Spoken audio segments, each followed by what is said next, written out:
I just took some extra strength Tylenol. That did the trick. Hi, Denise. Hello, hello. Hello.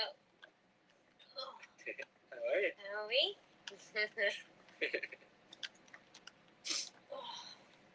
I know, but no, really, Brandon, I'm glad that you recovered. You're safe and sound now. Yeah. More resilient than ever, I guess. Yeah. You know, like bad weed never dies. We have that expression in Spanish. Bad weed never dies. They're like weed, like you know, like weed, like the weed that grows in the garden. It's not eating your plants, like that kind of weed. Yeah. Yeah, that bad not the weed fun kind of weed, right? Not the fun weed. I know, not the fun weed. Yeah. So, how Mr. Dr. Francesca? Do you manage to talk to her? Because I think it might be a bit overwhelming. Because it was overwhelming for. Yeah, this is like a lot for her, but she's she's excited to see what's going on in here, and she's supposed to be coming. I can actually get my phone close, and I'll see if she's calling or anything and needing some help. 1 second. Because I actually want to open, because unfortunately Sylvain Levy is not going to join us. I talked to him yesterday, and he was struggling a little bit, and then when we were discussing about the timing, he said like might be a bit because it was 3 o'clock in the morning for him. And eventually, like I have commitments because I have dinners and all this stuff, and might be too late, and I don't know if I'm going to be. And I'm like, you know what? I'd rather apologize. I know he was really giving it a try. I discussed with him several times. But there's Francesca. Eventually, it's Francesca. Hello, hello. Here. Hooray! Francesca, you made it. Hey, Zachary, do you mind just taking this step over that? What's that? Do you mind just taking a step off of the start location? Oh yeah, sure. Just 1 second. Sick. I'm just plugging in my laptop.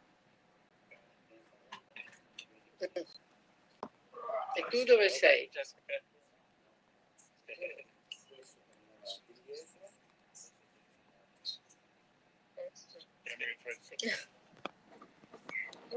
So she's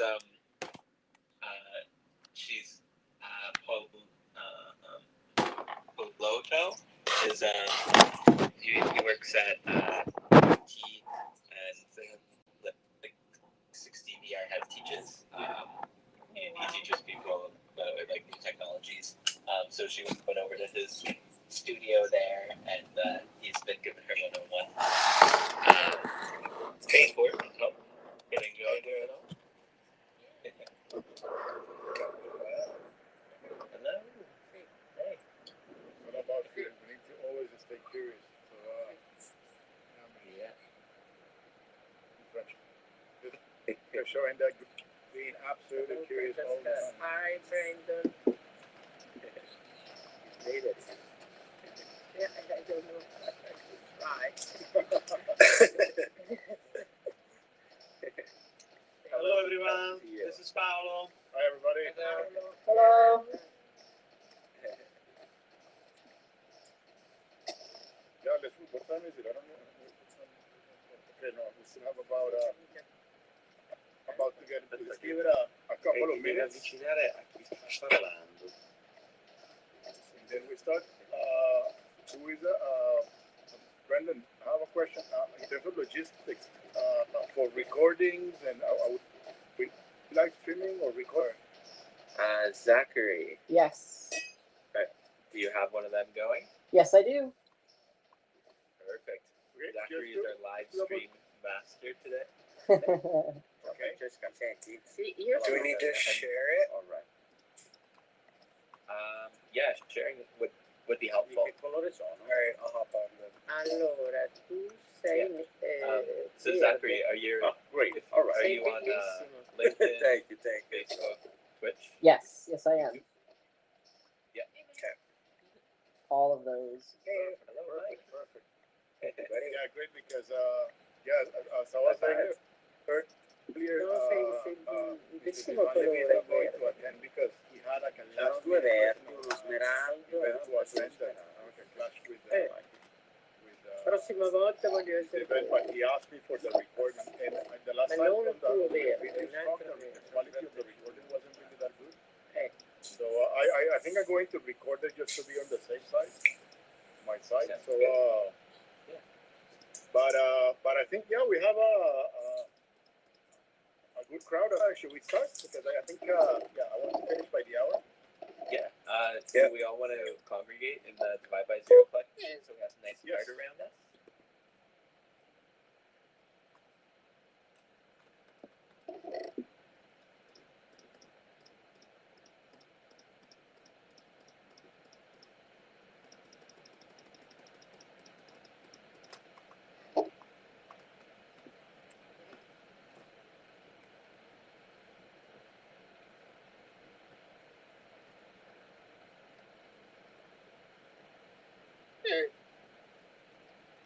Yes, we are here. Perfect. We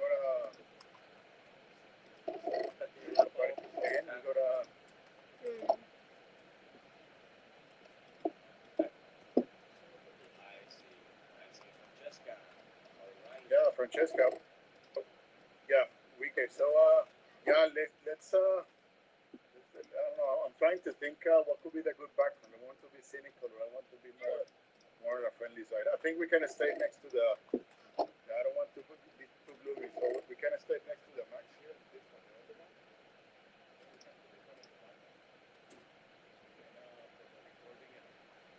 Yeah, and then we can come around here and Francesca, Denise, Denise is next to me. Okay, so yes, so I invite everybody. With Francesca, I think over here. Yes.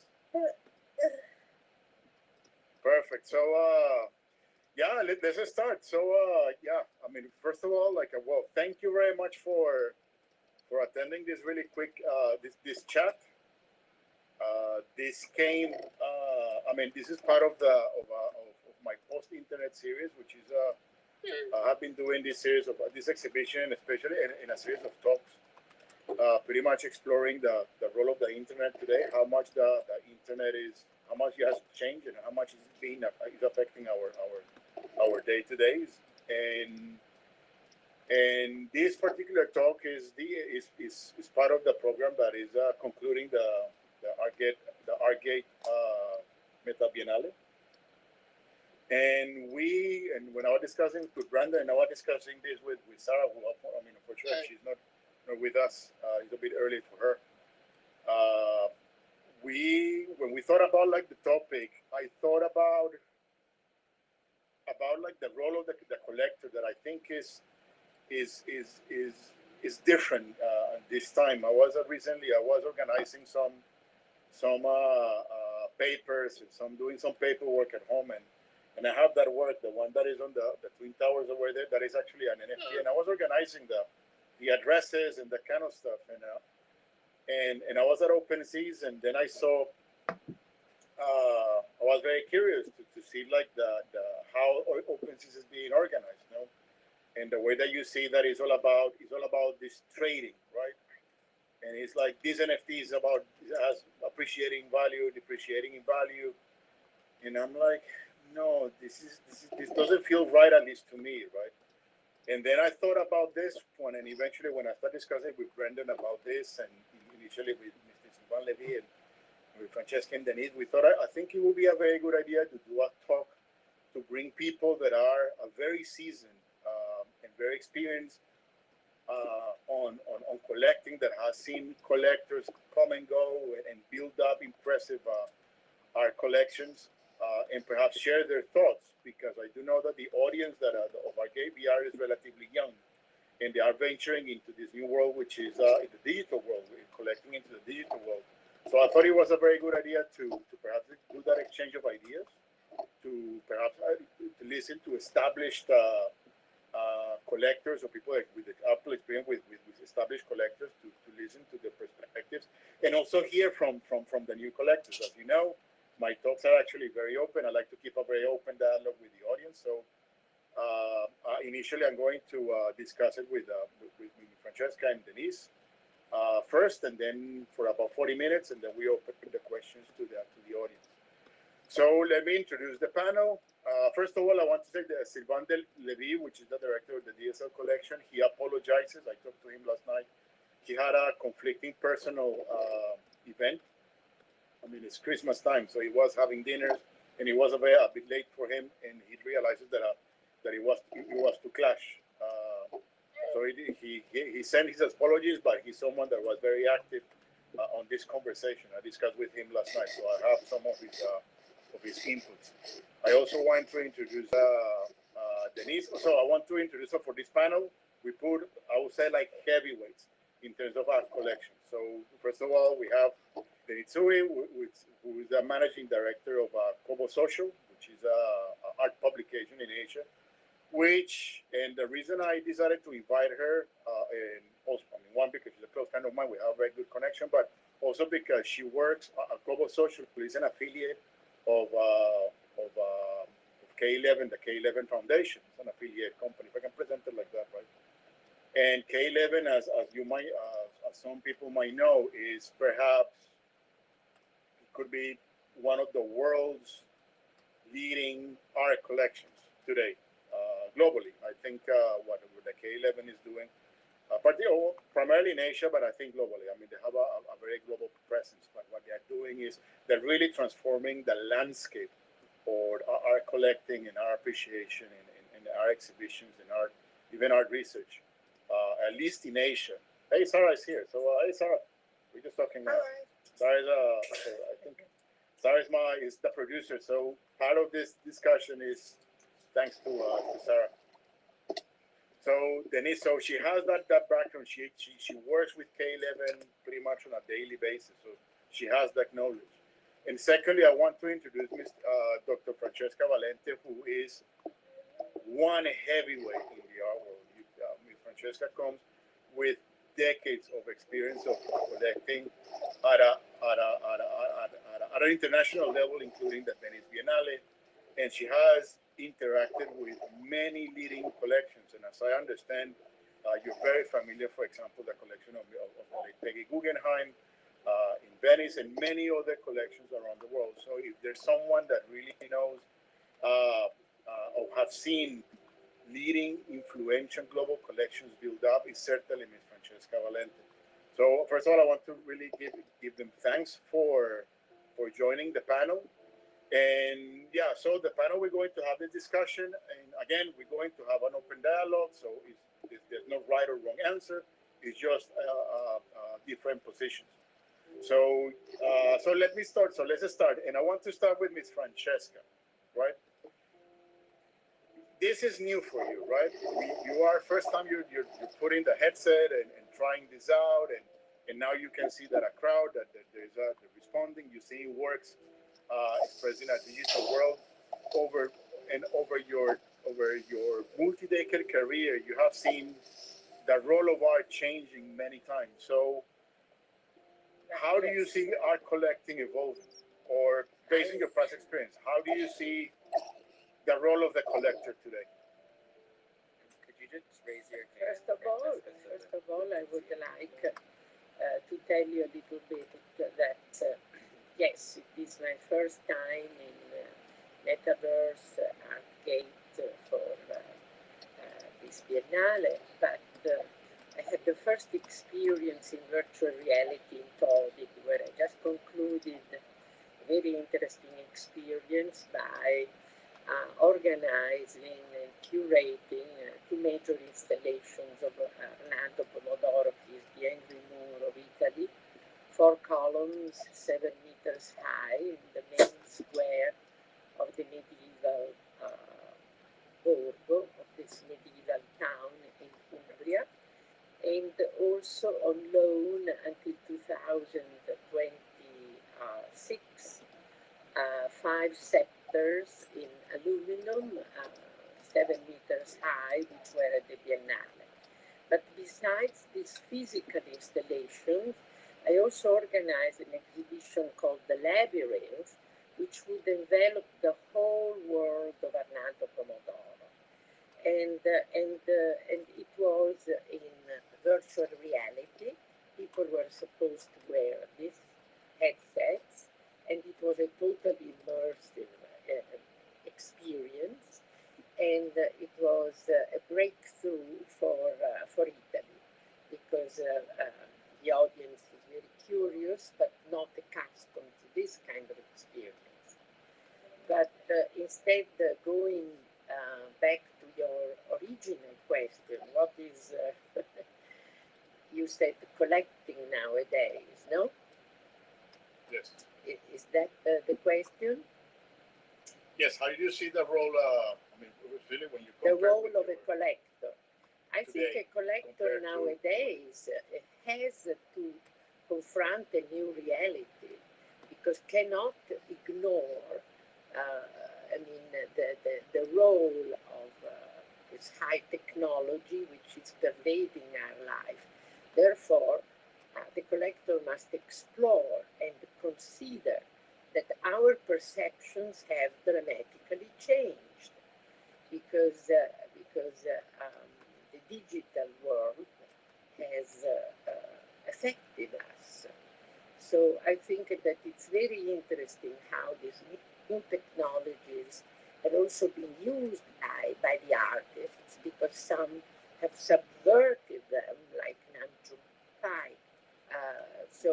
We have to study this new reality and see how this new scenario, for instance, of the non-fungible tokens entered our world. And I think it has to do a lot with this the last 2 years, in which also this pandemic has somehow brought in virtual reality more and more. But I personally think that there are new possibilities. That, there is an infinite gamut of possibilities, because the variety is offered, and it has to be analyzed properly. Yes, I and on that personally thought, I will think expand it. Yeah, go I ahead. personally think that, for instance, you see, in my experience with a few museums, I enlarged the collection of the Art Gallery of Ontario in Toronto by bringing in a major work by Michelangelo Pistoletto, but finding even the sponsor. But after it was one stage in a very, very huge hall, back in early 2000, it is now in storage.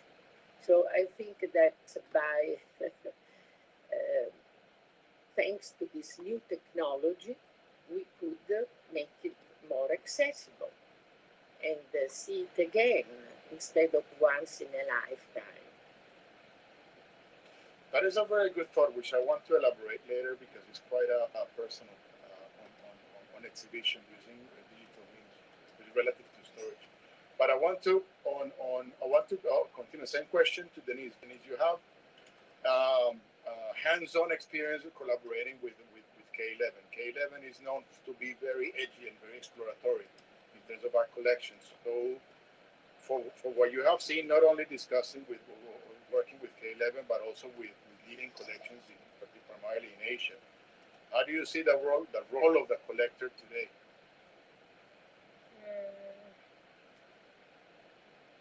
I always see collections as having a great power in driving narrative, in driving how the next chapter about history.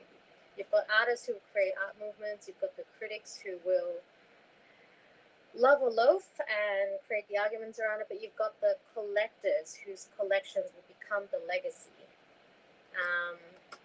And this is, I find, particularly true in Asia, where many of the infrastructure has been built more around private collections than public. Um, and it can drive, depending on the collection. So, like with, as Yakuba said, the company I work for is affiliated with K11. This means that I see a lot of what we are trying to do, or the company is trying to do. And they try to use the collection to really educate the public in Asia. They try to bring works that we generally don't get much of a chance to see in Hong Kong, or it's driving a certain change or a tastemaker kind of point of view. I also see, we recently opened M Plus in Hong Kong, and there's an slightly controversial, but also an incredible collection of Chinese contemporary art there. And between that and Sylvain's DSL collection, these are two incredible Chinese art collections that have come through that when a private collection is well curated, it tells history.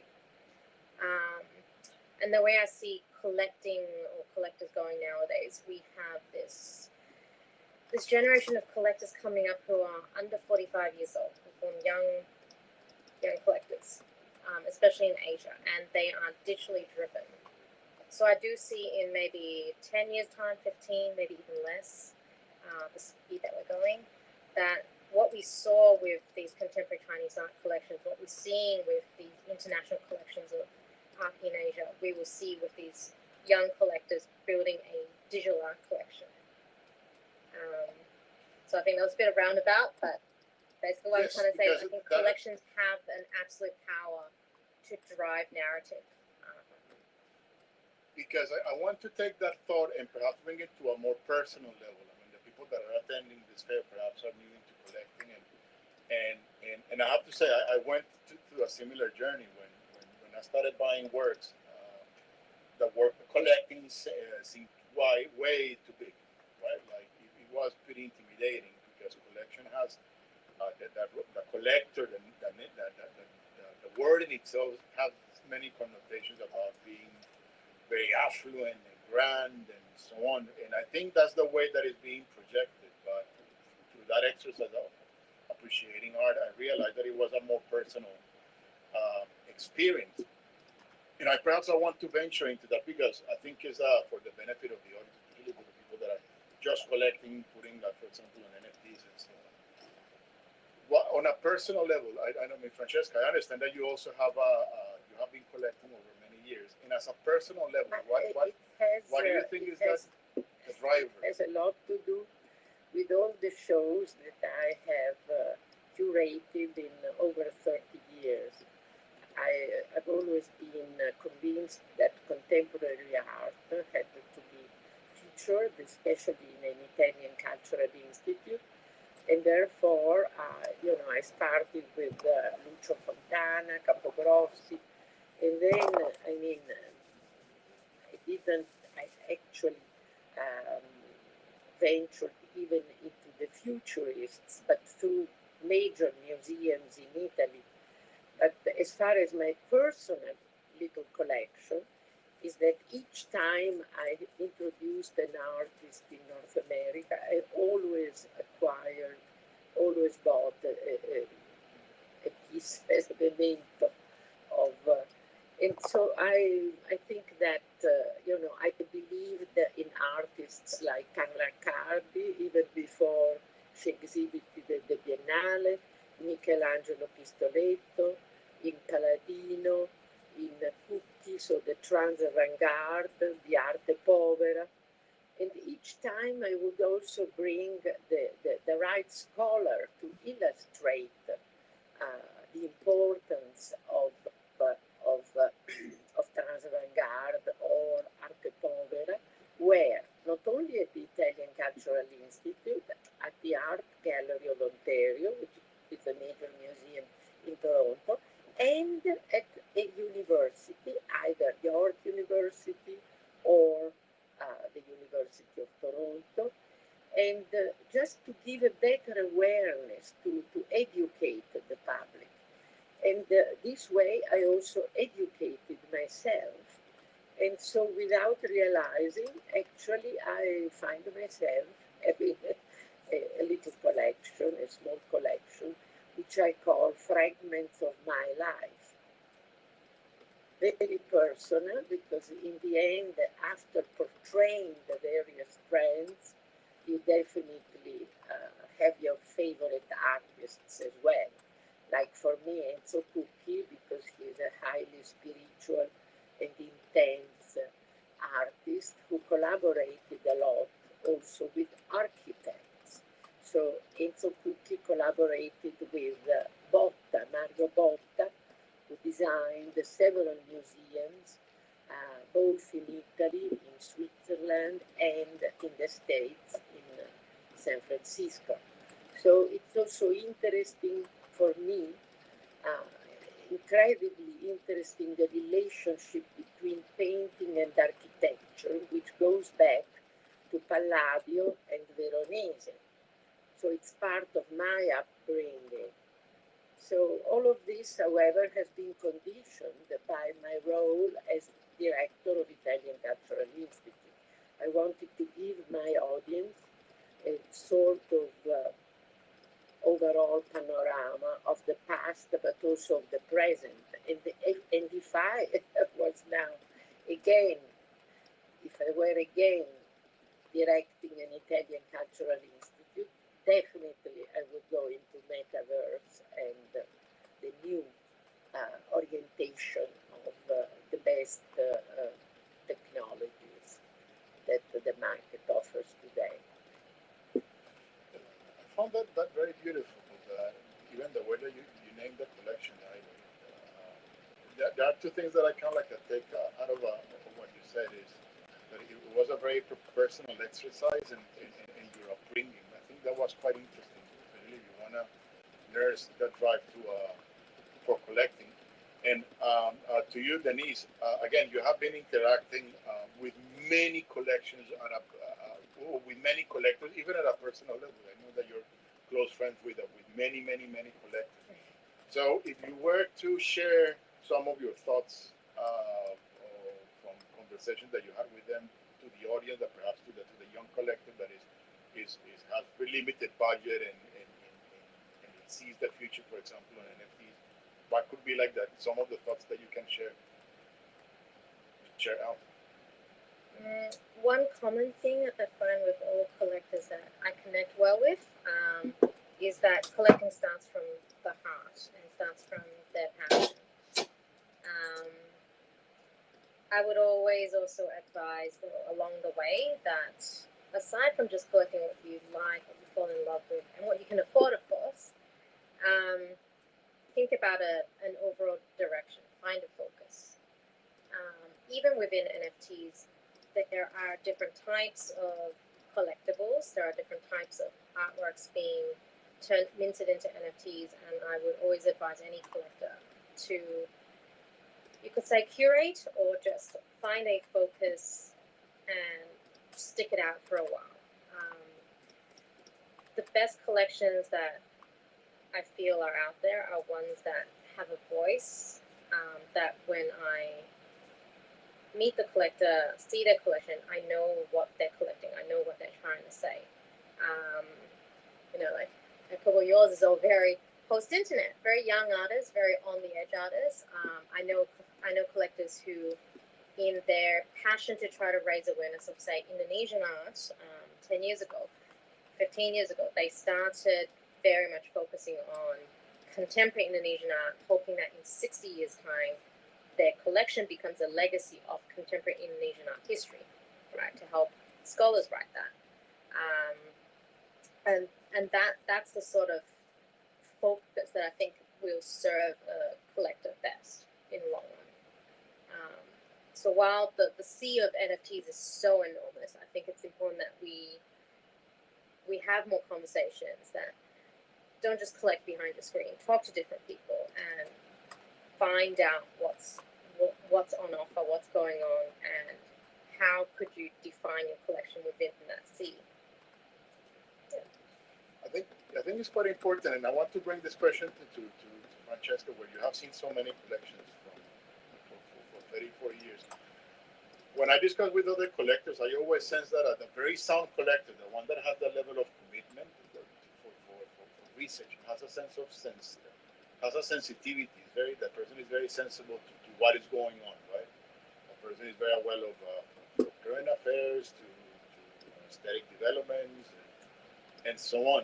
And to Francesca, that question, I mean, you as a personal on your collection, also on your practice over 30 years, how important is that sensitivity from collectors, like being very to stay in touch of what is going on.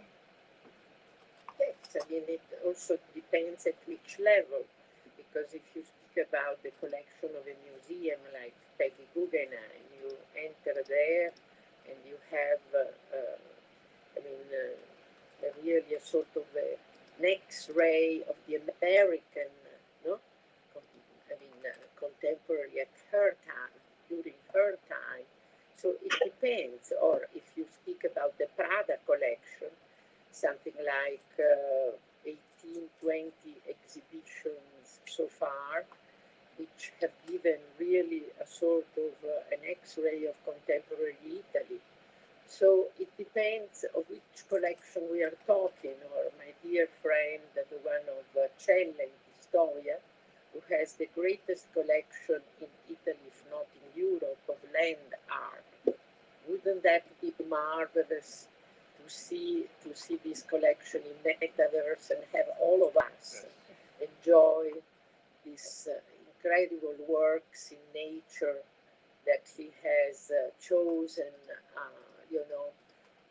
approaching each single artist and making and doing in such a way that the artwork belongs to the landscape, to that particular part of the park surrounding his 16th century villa. I mean, there are in Italy so many private collections of different kinds, but the one that really struck me the most is really the one of Gori in Pistoia. And I advise you, if you ever go to Italy, to make a very special trip to Celle, to the Fattoria di Celle, and see this amazing collection, which was then shown also in southern France in a major museum and in most museums in Japan. So, truly enlightening. Because I want to talk about that one, which is actually quite personal, and I think this is kind of like a golden opportunity for this generation of new collectors that are really embracing technology, which is reach, right? As we discussed earlier, and to your current remark, the role of the collector, of the established collector, is always limited by the physical world, right? It's very difficult to start moving works around because of shipping, insurance, etc. Right? It's logistics. It requires a lot of manpower to move a collection from Italy to Japan, and so on. And it's also quite sad that you put the collection, you put a masterpiece, you show a great work for a few months, and then you have to put it in a crate and then pretty much store it for many years. The internet is offering a totally new perspective. You can showcase art endlessly, right? You're not limited you don't have the limitations of the physical world. Therefore, it gives a great opportunity for art for collectors, especially to really go and explore and select to voice out and collaborate with the artist to say like, yeah, let's put something on the metaverse or web or any digital mean, and let's work together. And I relate to that because, for example, when I started Divide by Zero, my main motivation was always reach, right? And I always said that because I get a lot of questions asking, "What do you do a physical exhibition?" So like, no, because I don't get this type of reach, right? We're talking with a global audience, and we can share these ideas globally, yeah, in a more digital way. So, said that, I mean, certainly I do see that the sense of I do see that we're standing in a position where the role of collectors being, or the capacity of the collectors being challenged. Like, being limited by the physical world and now given this opportunity to move digital. So starting with you, Francesca, because you had that initial thought. How do you see, is this an opportunity that collectors, even young collectors, should explore, should embrace, or should be, well, I don't know, what are your thoughts about I it? think so. For instance, for me, a very clear example in Toronto is David Mervish, who owns a couple of theaters and the most amazing artworks, Motherwell, Rothko, because he had a gallery many years ago, and he kept some of his extraordinary works. And however, how many people in Toronto can see his collection? Maybe 0.001%. And therefore, it's a totally hidden secret of this amazing metropolis.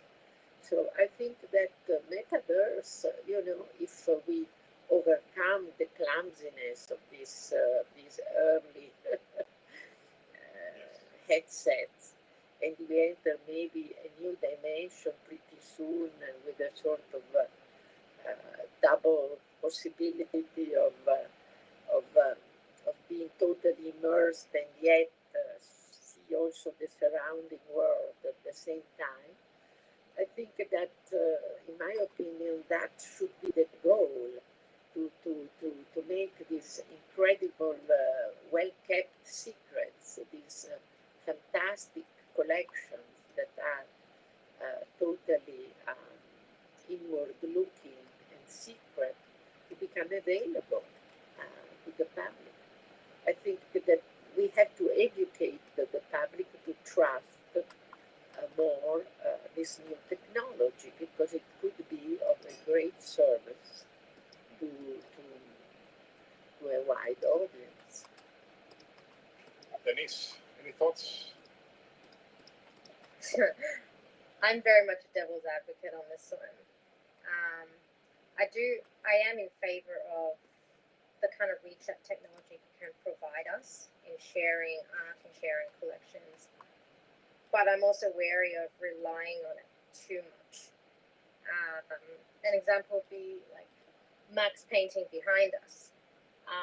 I have seen these works in real life, and as well as the rendering here, as good quality as this rendering is, it doesn't replace the experience I had in the gallery.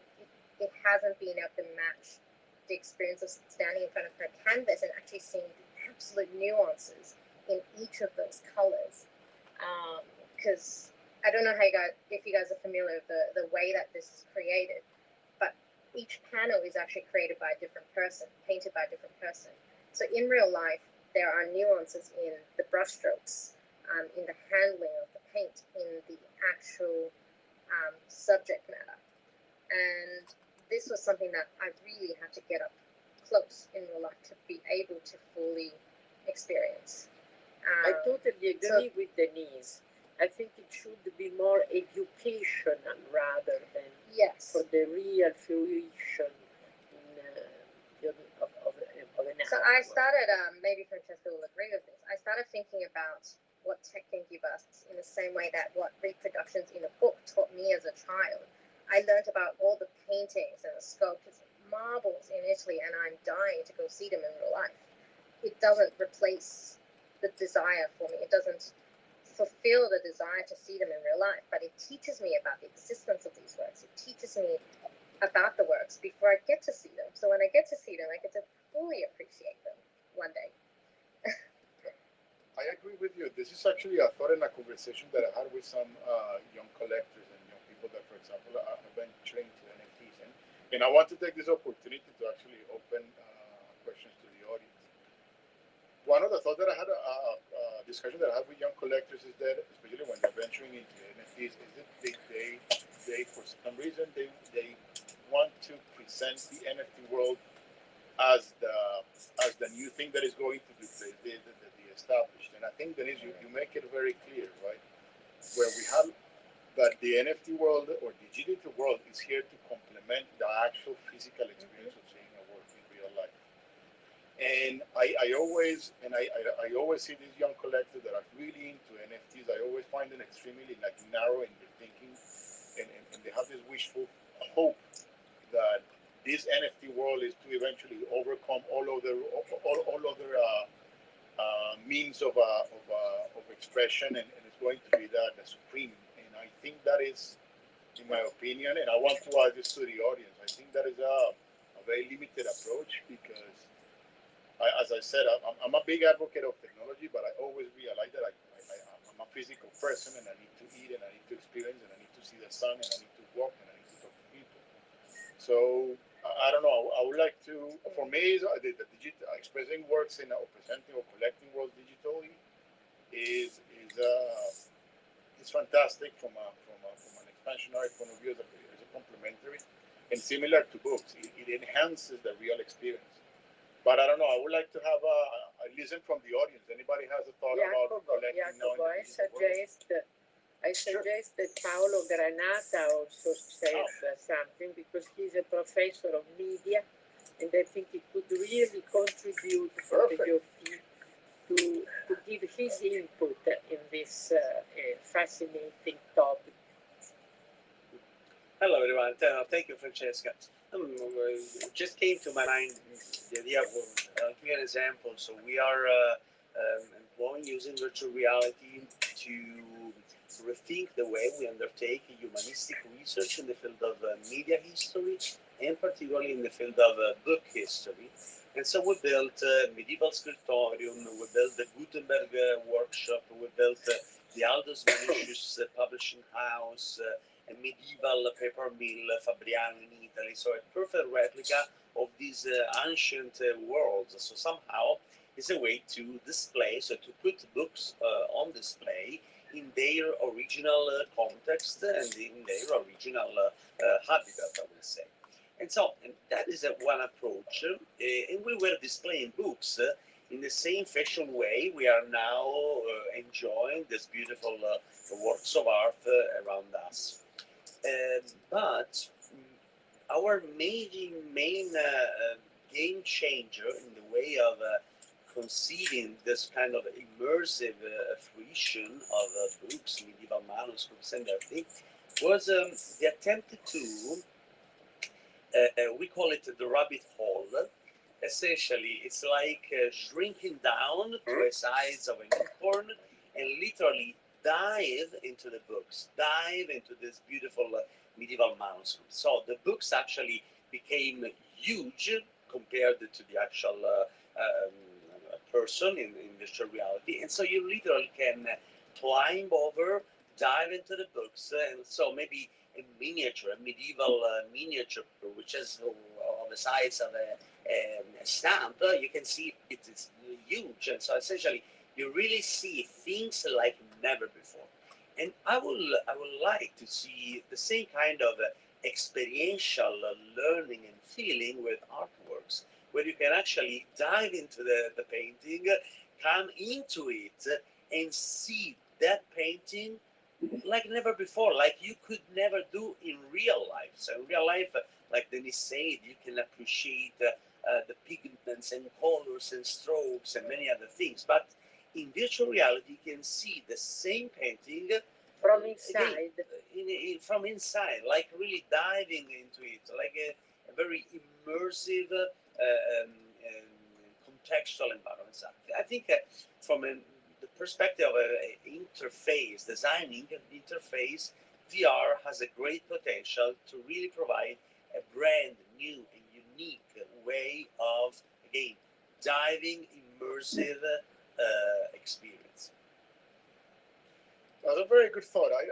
Because as I said earlier, the possibilities with VR and technology are it's really breaking down the physical world. I mean, we can. I mean, if you have the stamina, you can technically stand in front of a work for hours, undisrupted. You're not going to have a guard telling you to move on, or the museum on the speaker saying that it's going to close down. No, you can just stare at it, study it as long as you want, like perhaps reading a book. But so I think I found that point extremely valuable. That for me is one of the greatest advantages of embracing show and curate and collect art. But I also want to hear from anybody else. Yep, Darcy. Also, if you can introduce yourself, also for a little bit of context from where you come, and so you to understand from where your comment comes from. Yeah, Can you hear me? Yeah. Yeah, so I'm Yes. an artist, and I have a gallery here also. Perfect. And I actually paint in a virtual world with toothbrush software. So I am a painter, and I exhibit my work on canvas, like these are exhibited here, but in the real world on canvas also. All my work is painted with computers since 1979. So a long time I've been using these technologies, okay, and evolving and so on. So I was exhibiting my work on the walls, and people would go to the work and they would stand there and they would say, I want to go inside. And so I took these toothbrush paintings and I created a garden with these sculptures, these 3D paintings in the garden. And now I have this in AltSpace VR, which is a virtual reality world that I have created. I have a couple of these worlds. And it's possible to actually go into the three-dimensional painting that I painted and as an avatar and actually move around and float inside of it and see the world out through it and see it in a 3D environment. And also I've worked now with a very good composer who did this, went into each sculpture and composed music pieces, which we placed in different spaces, different locations in the sculpture.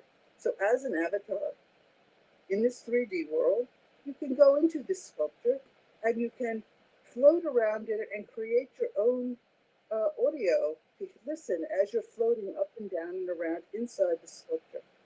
It's really, it's not looking at already created two-dimensional artworks.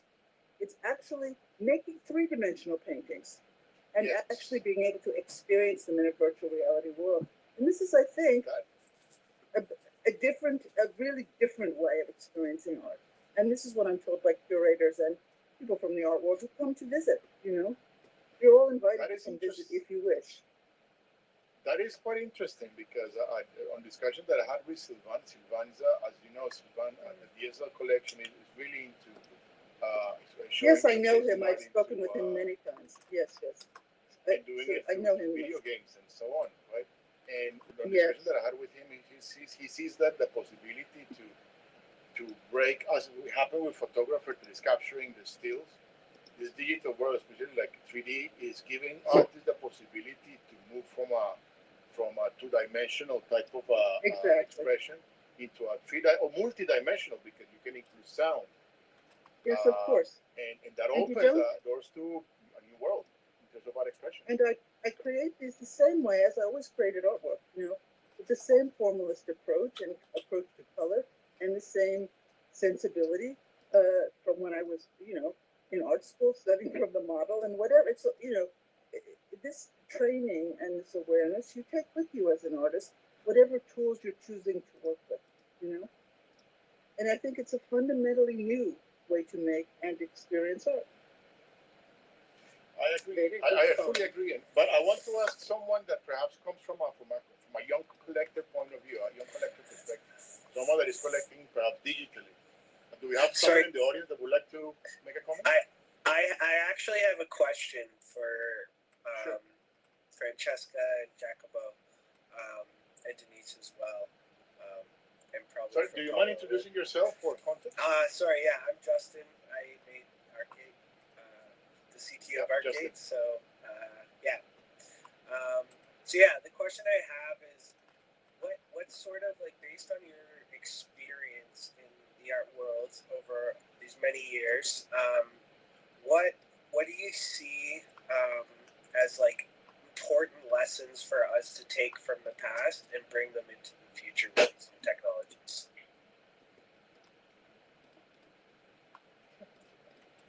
I have some thoughts about that. I think you have to bring your same awareness and standards and perception and appreciation of art into every new medium. And the medium itself is not the whole story. It's only part of it. It's the artist and how the artist is using it and what the artwork is itself. The technology alone is not enough.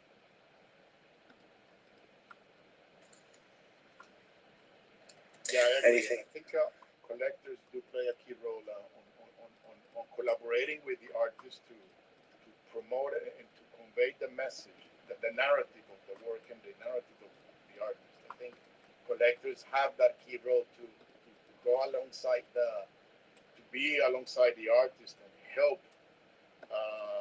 transmit that narrative to the public. But I would like to hear from perhaps another. Do we have anybody that is a strong believer or a strong believer in collecting digital? So someone would like to make some comments or thoughts?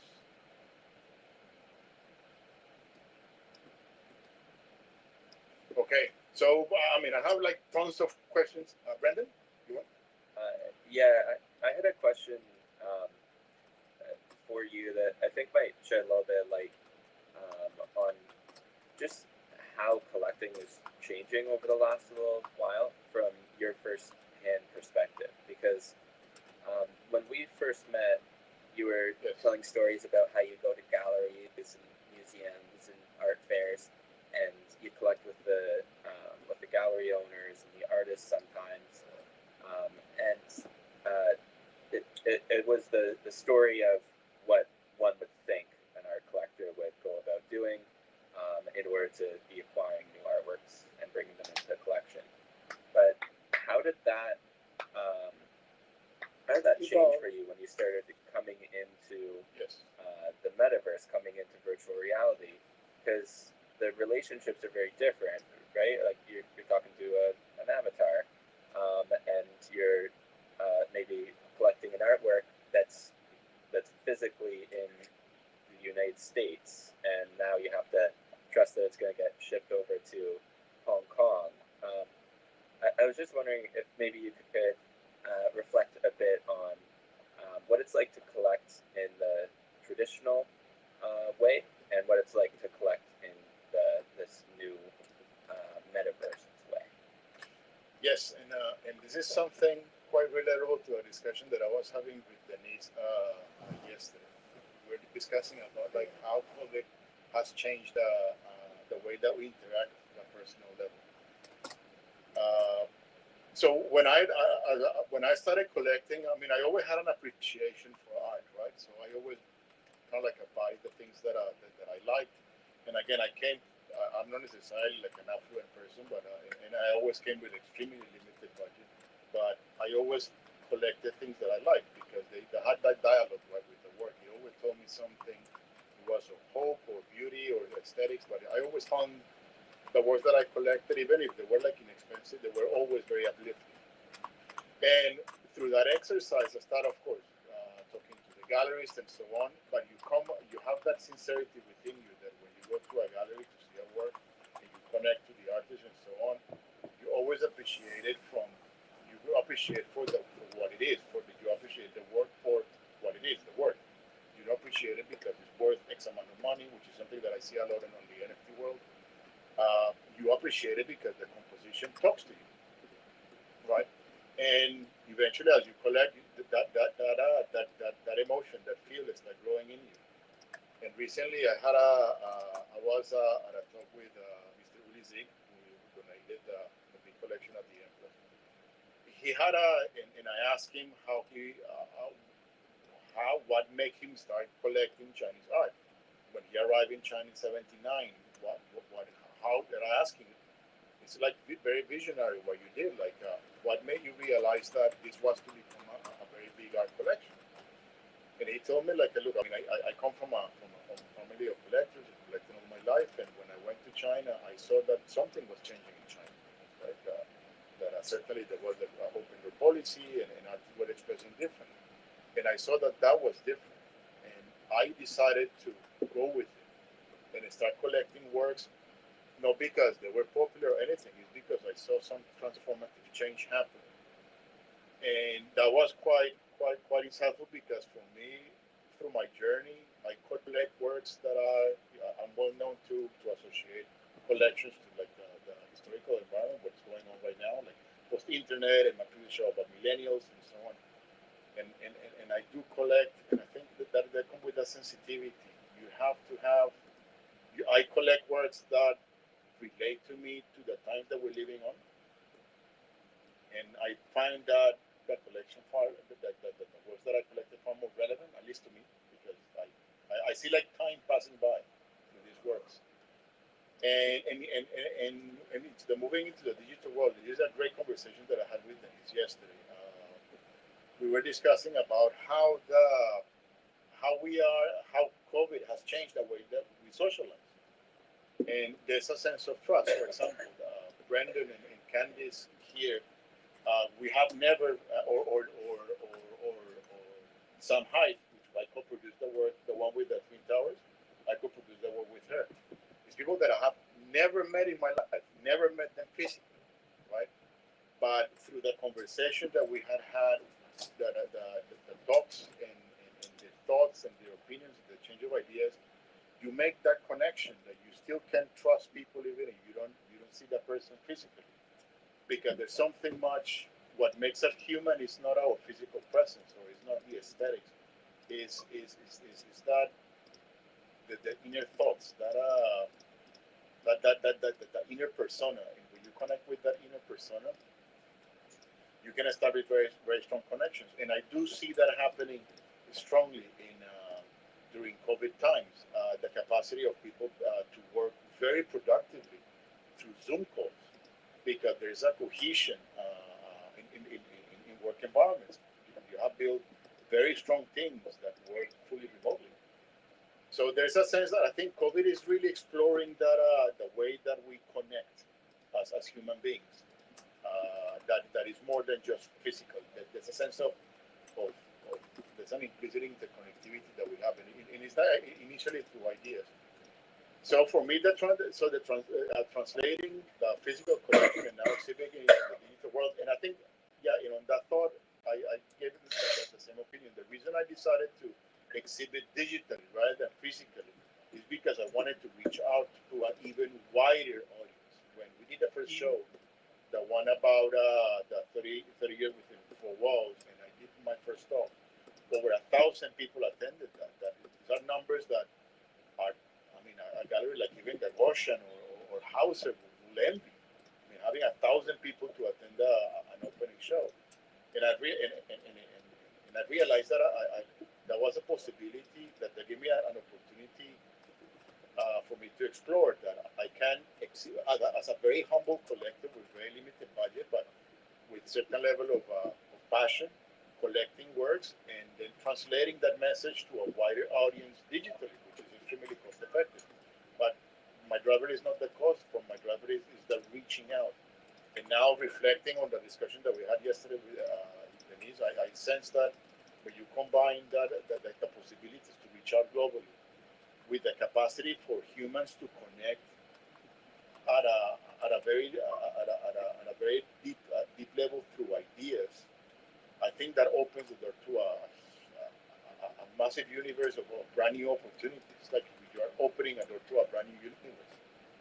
So that is my journey as a collector. I do see those opportunities, and I invite everybody. Like even you are a young collector with NFTs, for example, collect the NFTs that are related to you in one way, and convey that message out. Use technology for that. Sorry? Do you collect NFTs? I only have one NFT, which is the one that is the Twin Towers. We did that one as an NFT. It started more we did it as an NFT as a critique. But as I'm reading and I'm seeing how that market is evolving, I do see the capacity that it has. But for me, it's primarily on connectivity and distribution. I'm still very critical of the works that I see on NFT. I found it extremely flat. Recently, I went to OpenSeas and I look at like the top NFTs, right? And it's the ape one, which is like, I don't know, it's like 1,000 apes, and the only difference that one is wearing a scarf, the other one is wearing goggles, but there's no thought process on those works, and I found it very flat. And OpenSeas, criticizing OpenSeas, they exploit the financial aspect of the which I found that very wrong. Same as the people. I think, I was quite critical and talked to him when he was doing technical analysis on his own work. I found it very. I think it's important to remember there that we are now, we're looking at this from a very different perspective to what NFT collectors often take. And I'm not into NFTs that much myself. I just am curious enough to explore why people are doing it, why people are collecting, and I find that the psychology of it is actually very different. As we stand here and as we're talking about your collection, Kobo, we're still talking about it from collecting art. And we're still seeking context and meaning within that unique piece of artwork. But what and we're talking about connection, the way that we built the art community. One thing that I think is the same across both is the need for community. NFT collectors are also very strongly about the community. What's different though is that there's a big they're very comfortable with staying anonymous.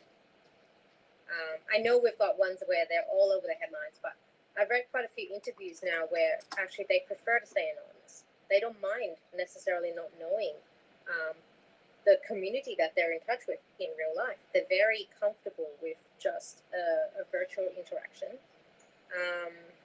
They don't approach, I'm often reading NFT art, but they're not talking about it in terms of the kind of formalism that we would have done in art school. They're not looking at the Bored Ape the way that we are looking at Max painting. It's more the collecting of it. It's because that Bored Ape, somehow they like it. It's as simple as that. There's something in that Bored Ape that they relate to and they like it. And by collecting it, they become part of a community of other people who have Bored Apes. It's kind of similar to how collectors have their community of collectors. Hey, we're all collecting art. So I'm very strong about keeping the definitions separate.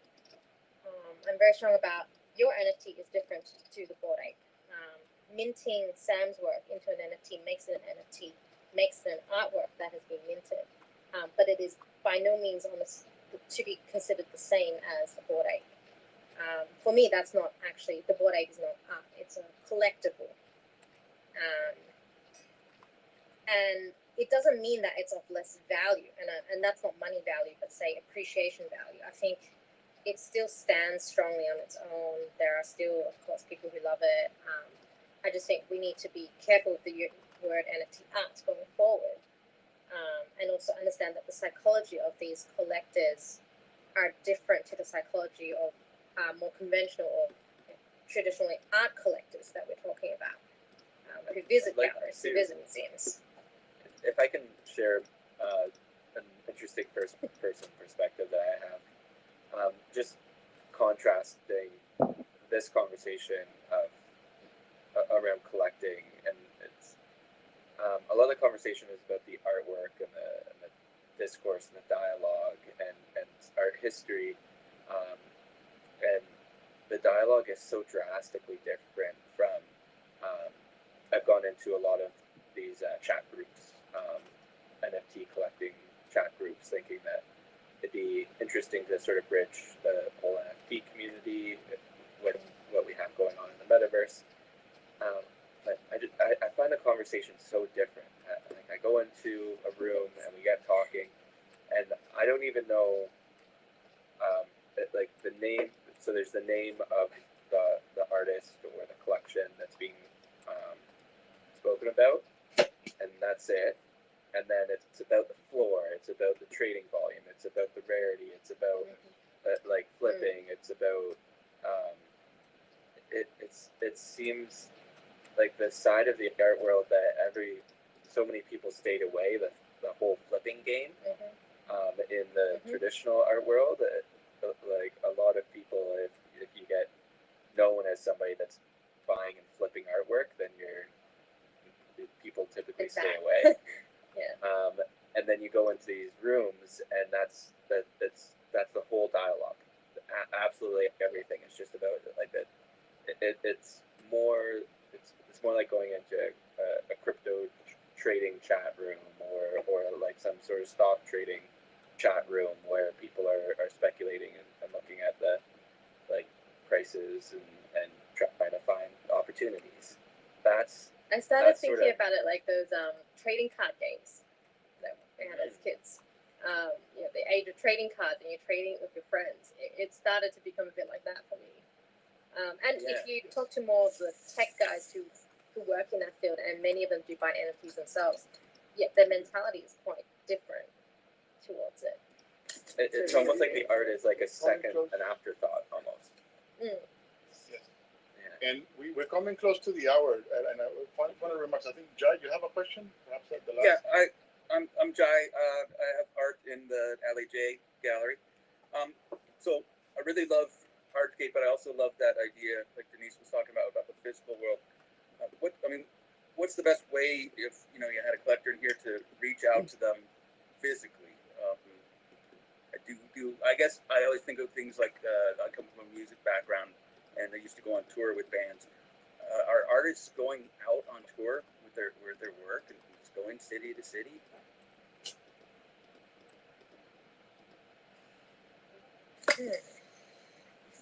Or is that a good idea? Or what's the best way to reach out to collectors? I guess that'll make it easier. Coming to arcade events. or Francesca, because I want to perhaps take that question to you because you have seen these waves come back and forth. So perhaps because I had a question for you about the psychology of the collector. I don't know. I wonder if you have seen this psychology, the one that we see now, before, and on that thought, from your experience, what is the best way for collectors and artists to meet, based on your experience?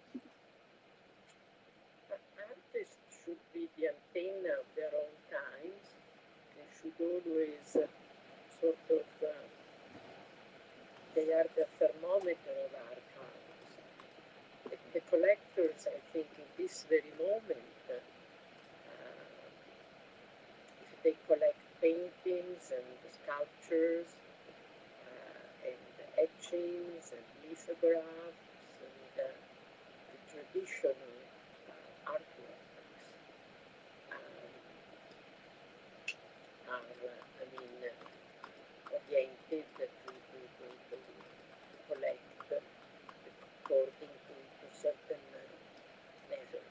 But I think nowadays everything has changed in the sense that our perceptions have been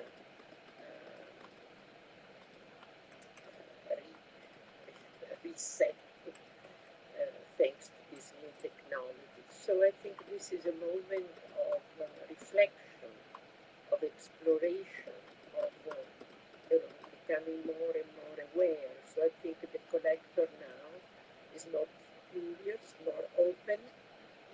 It's very important that these new technologies are considered foreign entities. They should keep their curiosity open, but certainly it's a moment of transition, in my opinion, in which we should sharpen our awareness and adjust to these new technologies without being too judgmental, too negative, neither too positive, and evaluate.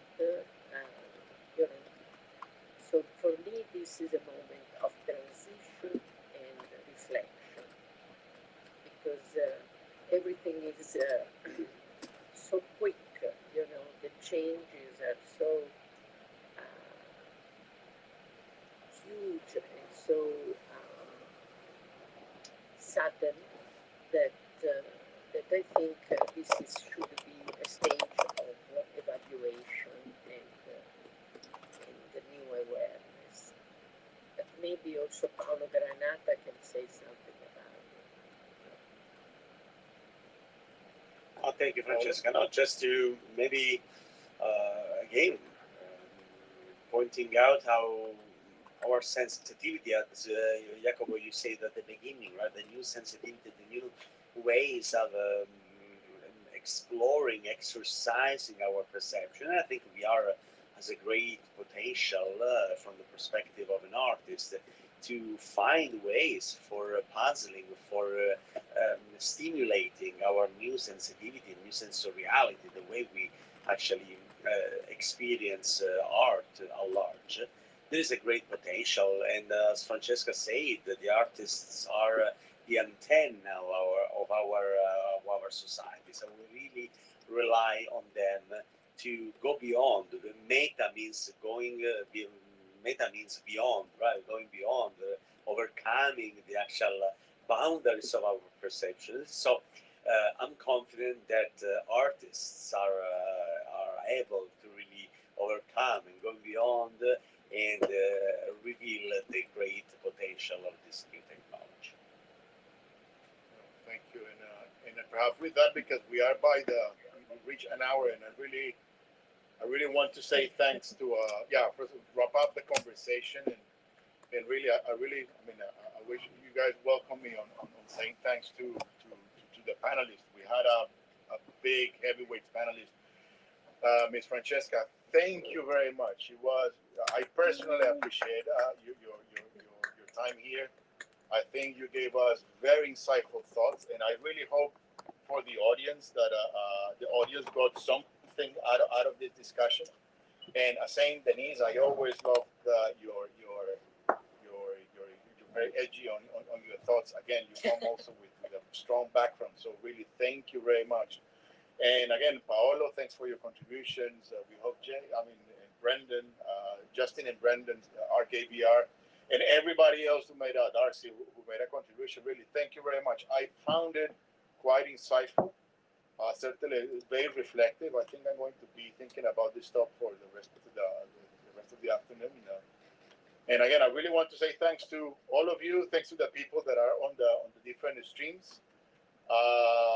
Thanks for the talk, and the holidays are coming. So happy holidays, everybody. And again, Thanks. and all the best for the year to come. But And I'll be here for a while, so we can certainly continue the conversation because I think it's an interesting topic. I'll be here for another 20 minutes. But yeah, technically the conversation is over. So for those who need to leave, you do so. And thank you. Before you do leave, come and join for a group picture if we can get Francesca Group before picture, you're okay. gone. Oh no. Where do you want? In here. Well, we can take the photo with Francesca like half dead. Yeah, Francesca's coming back, I think. Let's all congregate right around this artwork here, and we'll get Francesca right in the crowd too. And then we can have some people, if you're sitting in a chair, if you stand up, then your avatar will be higher. If you're already standing and you sit, your avatar will be lower. Vieni qua, facciamo una foto di gruppo. Vieni dove sono tutti gli altri. And Can everybody move into the corner and I'll take the photo between these two paintings here? Justin, let's all bundle together, like right by this one. Va bene così? Yeah, definitely. Great. Paolo, That's va great. bene? Là va benissimo. Yeah.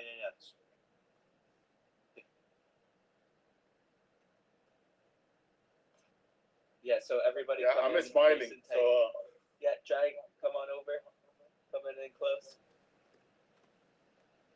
Huey, come in close. You can put your hands up. Get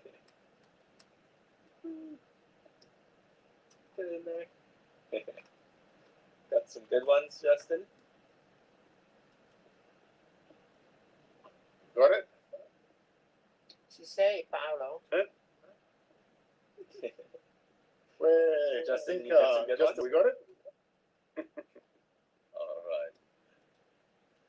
Okay. Well, really, thank you very much, Francesca. Again, thank you very much. Thank you everyone for watching. Okay. Thank you. Bye. Bye bye, and happy holidays. Happy holidays. Francesca, thank you. Ciao. Ciao, Brandon. It was good. Denise, it was okay. Ecco, Ciao. Sarah, what do you think? Ciao. Sarah, you with us? Hey, Sarah, what do you think? It was good, no? I don't know if I Oh, Right, so, I guess you. not being able to move. Yeah. yeah, it was. It was pretty good. I think I really liked it. Also, I mean, if I can, I really also want to extend my gratitude to Sarah because she helped me produce this talk. I think it started with a conversation that I had with her. So, really, Sarah, thank you. Yay, Sarah has been Sarah. instrumental for this one or even the previous one. So, yeah, it's great. Really, thank you, Sarah. Thank you for rallying with this one. I know you had a lot on your plate too, so I appreciate the time it takes to host and bring all these people together. So thank you. No, thank you. It was. I know this one wasn't because we were quite up, but yeah, I think with Sarah we discussed it, and I thought it was a pretty good idea. So, have my thanks go to Sarah. Thank you for making that happen, Sarah. Appreciate it. And no, and it was great. I think it was. I think it's a topic that this discussion needs to happen. I do find really. I was very sad when I went to OpenSeas, as you mentioned, on these forums. It's all about flip, and artists are that antenna. I agree. Like artists are really reflecting in the art, and they are showing the reality as they see it. And these artists being just reduced to a commodity. There's I don't going know, to be it's some heartbreaking. really important. There's going to be some really important artworks that come out of it, but there's also, Yes. I think, a ton of noise with people treating it just as a financial instrument. So we'll see during the next wave of the crypto market how much everyone keeps talking about it if the prices aren't moving up. Actually, I want to, Darcy, you're like a digital artist now, right? You're doing these renderings and 3D. And so I believe that, have you done NFTs or are you exploring that market? I have minted a couple NFTs. I have one on OpenSea. You could look for my name maybe. But Okay. now I'm more interested in mixed reality. So now I'm working on AR sculptures. You're taking the 3D painting, which is a Unity model, really, of brushstroke, and using that as an AR sculpture in the real world. And I'm working with a fabricator to build the stainless steel structure that this AR object will grow on. And we're in the process now of putting one at the, perhaps you've heard of the art school Pratt in New York. Pratt Institute, yes. So we're choosing a location now to put this AR object to help at a fixed location. I also have them that you can have a QR code and you can bring it with you and see it wherever you like. But having a fixed point where the sculpture is and providing the information for people in the environment to be able to go there and see it for themselves and be able to walk around it and in it and have their friends come and be in it and take selfies and snapshots and everything like that. It's a completely new experience for art. And I'm very excited about that. And I'm looking at that as a mixed reality. So it has a physical component and an AR component. And that's exciting for me right now. And the question that I had, or the thought that I had is, what was your interaction with the collector, especially the NFT collectors? I mean, how is that dialogue? Is it like very financially driven, or they're very curious? I have no dialogue with NFT collectors because as an artist, when you mint an NFT, you have either you behave like a gallery and do a lot of promotion, which I don't do, or you work with an organization that has an auction and they sell it for you. And I've had that experience. But in either situation, I don't even know who these people are, you know? There's no conversation. It's not like my collectors of my physical objects. You know, I have all my computer images. I call them digital from end to end because I create them with digital tools.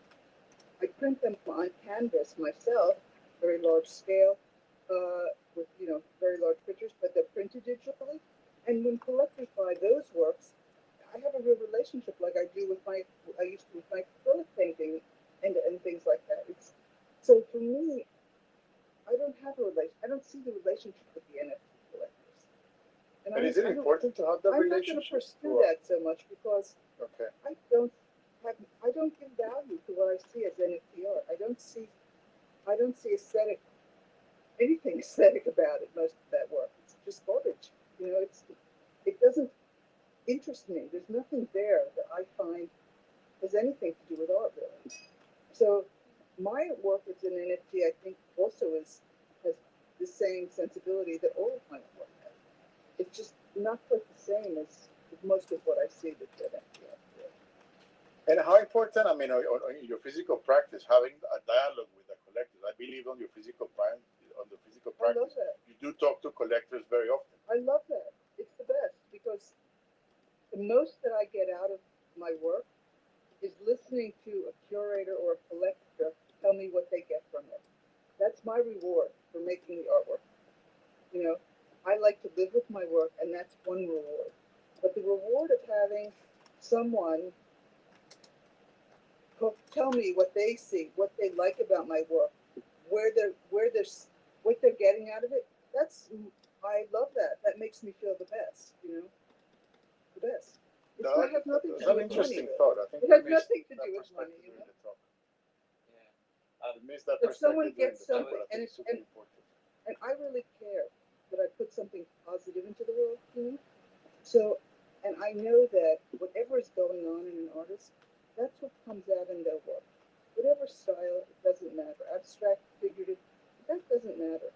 But whoever you are inside, whatever is going on, whatever passes through your consciousness, that comes out in your work. And I make a very conscious effort not to fill myself with negativity and horrible things. I try to keep, I don't read the news. I don't want to know. I don't That's want a good to way to stay away from who are negativity. always depressed and always want to worry about things. That's not going to help someone to see art. Art can take you somewhere else. I want that to be a good place, not more depression and misery and whatever.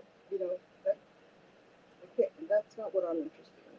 So collectors are a lot. Finding someone who can relate to my work. That's what I almost live on. I have a question. We were having a talk. It was actually earlier today. It was at the NFT. By the way, hi Brandon. Nice to see you. Hey Darcy, nice to see you too. And a very interesting question came up, and I'm really curious to hear your perspective on it, Jacobo. And it's about having the one artwork. So say we were talking, the conversation came up with Jai. So Jai, he has his physical paintings, and he was asking if he had his physical painting, and then he made an NFT version of it. Um, what would a collector think of that? And because like a physical world painter, but then he's wondering how he kind of like, is there any space for his work in the NFT space? What would be your perspective on that, Jacobo? Because we were Yes. debating it all. We're like, okay, well, if there's a physical painting, then that's the artwork, and then can there be an NFT version of it? And then would it only be an NFT version of it one? But could you have 10 NFTs of it? And what would a collector think about that? Like when they have first kind buy of it? Yeah. yes, and I because I had recently I had two different experiences, right, with something like this. The first one is something that happened just a few days ago.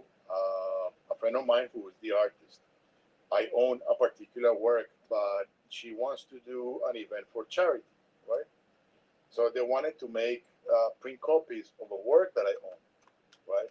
And I thought that it was like beautiful to a point that actually yesterday I put something on my Instagram that I shared like, here's the actual work. This is the original work, so you can get the prints. And I like, I was trying to perhaps I play a little bit with the provenance. Like, I have the original work, but I'm absolutely fine for you to collect the prints that are made out of it for charity. I personally like that. But but also because it wasn't the frame of charity, so I was fine. But one thing that I actually I get a sense of discomfort, and this is something that I talked on my previous chat when I went to the Digital Art Asia, where I saw the actual digital, the actual physical world, the work, the actual canvas, and what the salesperson there is she's telling you that is you need to buy the NFT in order to get the canvas, and then you know that they're going to be a series of NFTs out of that canvas. What I dislike is the explorative part of it, that the NFTs is seen as a tradable commodity, and nobody really appreciates the actual composition of the work.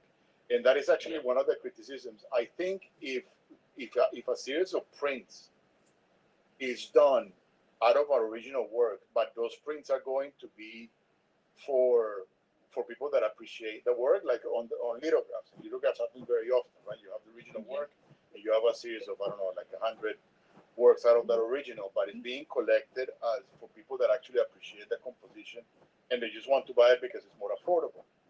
But on the NFTs, the problem that I have is that exploitation. That the moment, and I see it like I think I was reading about a couple of lawsuits that museums are putting lawsuits against these minters, Like if that they actually take like a Mona Lisa, and they take a photo and they start minting as an NFT and try to trade it out of it. And that aspect I found it very vulgar. I think that's the right word.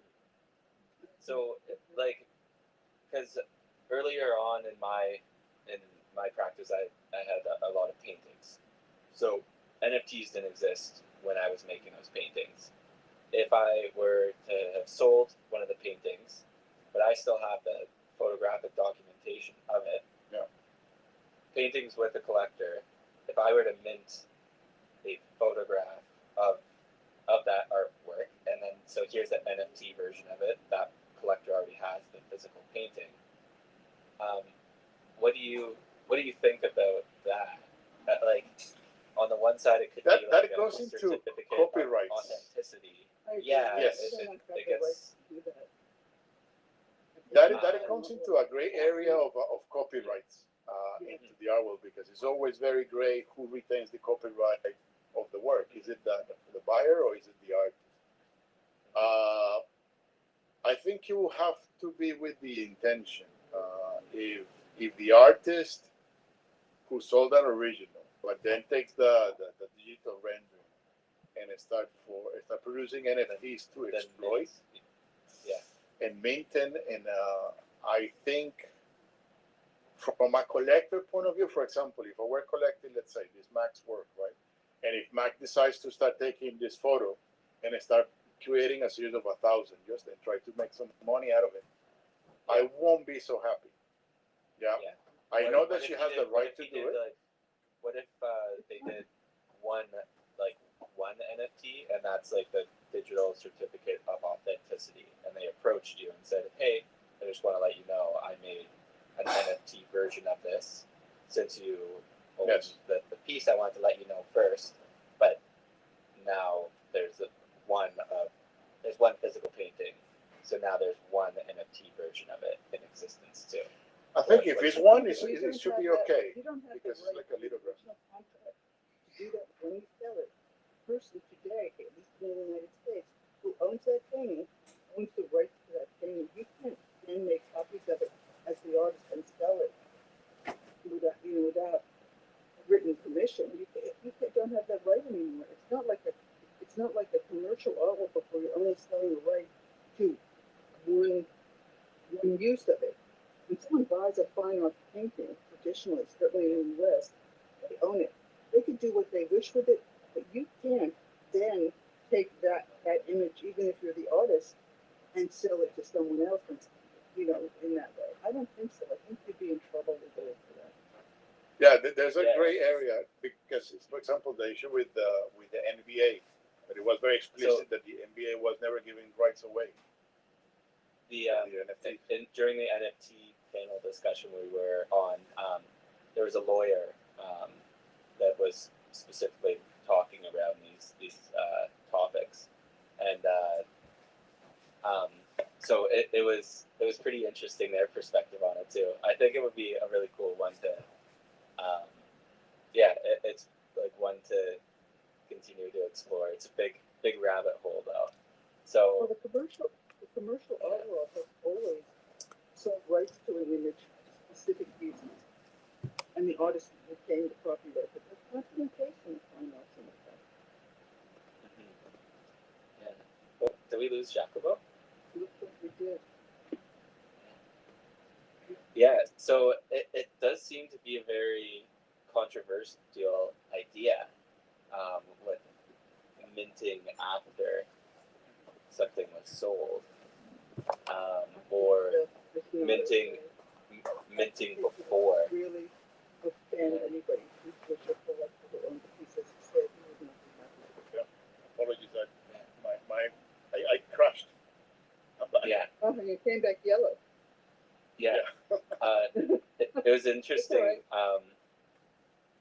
Yeah, so I guess like if you make a painting, and then you make an NFT right away, like around the time of origin of that painting, then they're both sort of coming into the world at the same time.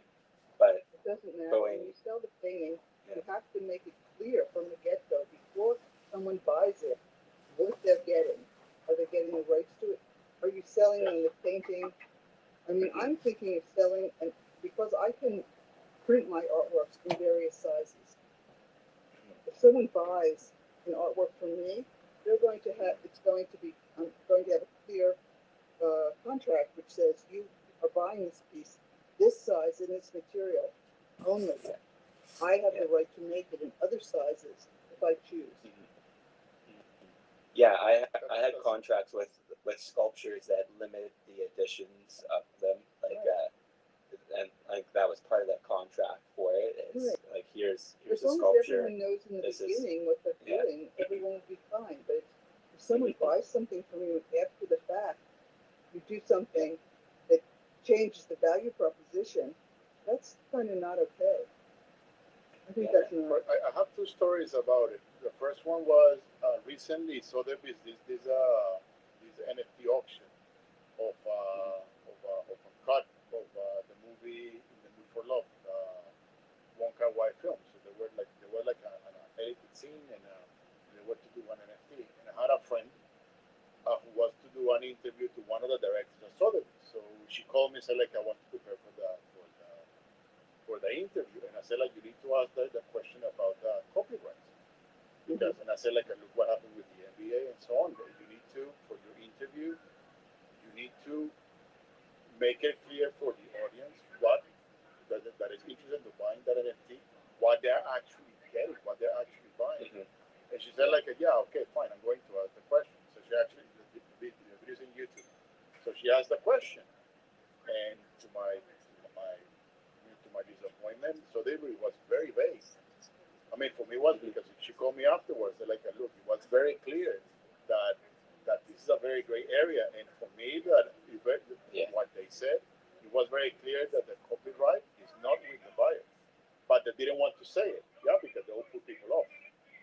But that is one big problem that I do find So that people are Vandana- taking advantage of this loophole. Yeah, Like everybody Vandana in this business, some she's people a are lawyer. straightforward and some are not.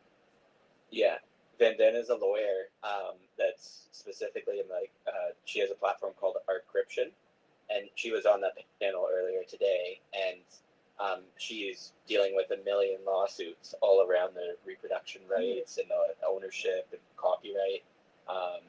It's a really there's so much gray area around all of that. But with the artworks that you buy, like, is there a contract that comes with every one, or No, are at some just the like a moment, we handshake? don't have a contract. There's kind of like an Yeah. implicit understanding that Yeah.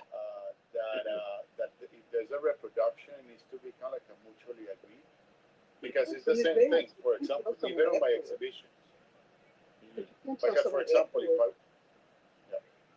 if I were to take any of these works, right, and he starts saying like using them for commercial purposes, let's say I want to start doing mugs or t-shirts or whatever, I know Yeah. that the artist won't necessarily be happy unless I contextualize it. And I do know that that happens a lot with museums. The reason when you see when you go to a museum to buy the poster, right, and the reason why the poster says like the MoMA or the Garden Museum or whatever, right, like they put the big test at the bottom, right, that is actually to address copyrights, because as long as you present the work within the context of your collection, within the context of the museum, then it's okay, right?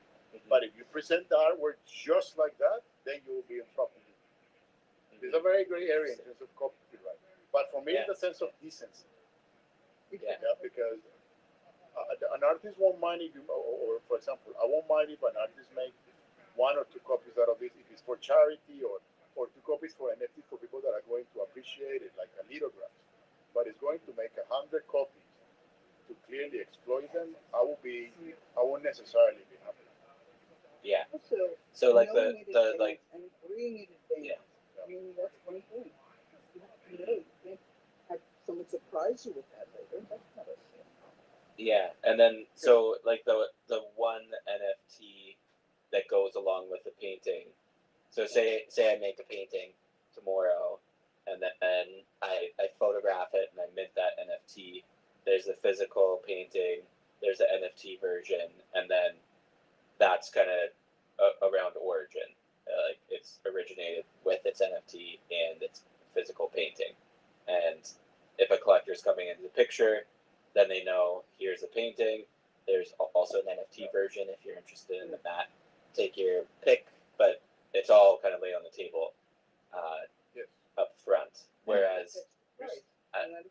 after, so after the fact, even though like all these paintings, like I all and sculptures and everything that I've made in my lifetime, NFTs were never around, so that ship has sailed essentially for those artworks. But if there's new artworks that were made, then they could be kind of made I think alongside it's with them. prudent to talk to the collector. I think because he owns the work. And recently, for example, and it's pity that Denise left, but recently the K11 did he was doing an exhibition with Soroyama, was the Japanese artist, and in that exhibition they were selling the sculptures and NFTs of the sculptures, right? And they were it was quite I found it super funny because they were presenting it as two different collectors, tier one and tier two. They're trying to use financial jargon for to sell this. So the tier one collector was the one that buying the actual sculpture, and the tier two collector was the one that buying the NFT of that sculpture. But at least they were trying to, right from the beginning. Yeah, the even higher tier is the collector that buys the sculpture with the NFT. Yes. And but the total clarity package, was there. the whole bundle. Yeah.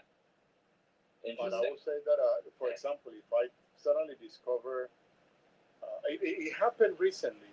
Actually, I will tell you, in Artsy, it happened to me. The Artsy, there was one word, there was one of the artists, Massivo. Yeah. And one day I was scrolling through Artsy. It's a work that I own and I bought it like 5 years ago. And I was scrolling through Artsy, and I saw the work being offered, like the work, and it says like a contact, asking for price, contact this gallery. Wow. Yeah, and I'm like, what That's is it? not All okay. this work like the work. So it was by a totally different gallery. So I contacted my gallery like, hey, by the way, I just saw this work in Artsy. What was going on? And so it's like a no, it's a no posting. Maybe they never removed it because we did at one time we were offering the work with that gallery, but we will contact them right away, right?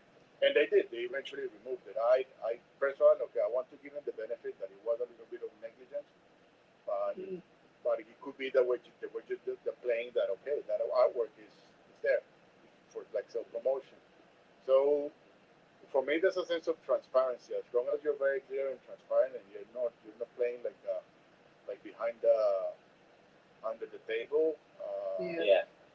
It's okay, but I think that communication with the collector should be there. Yeah. That happened with the child. So it'd be a conversation.